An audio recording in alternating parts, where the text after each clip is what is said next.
যাদের মা আছে তারা কোনোদিন বুঝবে না যে এটা হারায়া যাওয়ার পরে পৃথিবীর কি নিয়ামত তিনি হারাইছে। আমরা অনেক ব্যস্ত থাকি, এখানে অনেক যুবকরা আছে, আমরা অনেক ব্যস্ত। আমরা রাজনীতি নিয়ে ব্যস্ত, আমরা পড়াশোনা নিয়ে ব্যস্ত, আমরা বন্ধু বান্ধব নিয়ে ব্যস্ত। আমাদের মাদের মাঝে মাঝে মন চায় যে আমি আমার সন্তানের সাথে বসে একটা লোকমা একটু ভাত খাইতে পারতাম, আমি নিজের হাত দিয়ে আমার একটা লোকমা ওরে উঠাই দিতে পারতাম, ভাতটা নিজের হাতে একটু বাইরে দিতে পারতাম। কত মা আমাদেরকে বলে, আমরা বলি মা বাইরে আছি, ব্যস্ত আছি, এটা আছি সেটা আছি। সেই সুযোগটা আমাদের কোনোদিন হয়ে ওঠে না।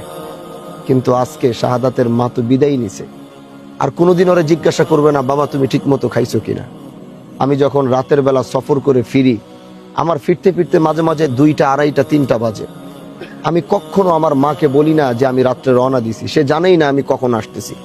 কারণ আমি দেখছি যেদিন আমি তারে জানাইছি সেদিন যে জানতে পারে যে আমি বাড়িতে ফিরবো, দরজাটা ধাক্কা দেওয়ার সাথে সাথে দেখি সেই রাত্রে 3:30 বাজে উনি দরজাটা খুলে দাঁড়ায় রইছে।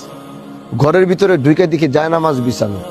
তার মানে আমি আসা না পর্যন্ত উনি জায়নামাজে আল্লাহর কাছে শুধু একটা দোয়াই করে, আল্লাহ আমার সন্তানটাকে সহি সালামতে একটু বাড়িতে পৌঁছায় দাও। এটার নামই হচ্ছে মা।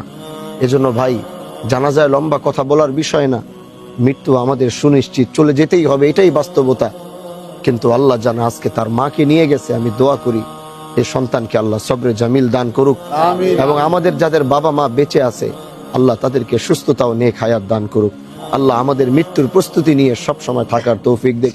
আমি চাই নামাজটা সন্তান পড়াবে, কারণ জানাজার নিয়ম হচ্ছে যদি সন্তান জানাজা পড়াইতে পারে তাহলে তার অধিকার বেশি। কারণ ও যখন মায়ের জানাজায় দাঁড়ায়া প্রথমে আল্লাহু আকবার বলবে, আল্লাহর আরশটা কাইপা যাবে।